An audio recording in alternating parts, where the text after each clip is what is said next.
Harry Potter e a Orde do Fénix.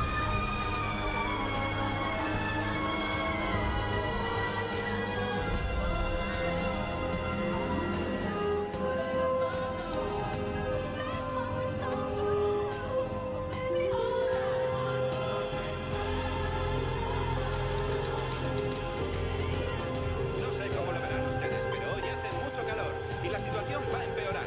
Las temperaturas superarán mañana los 30 grados, tal vez que alcancen los 35. De modo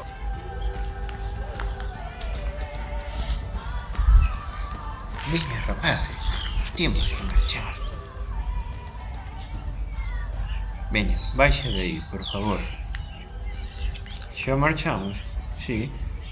Pero para que o compensar, pois fariche unha poesía.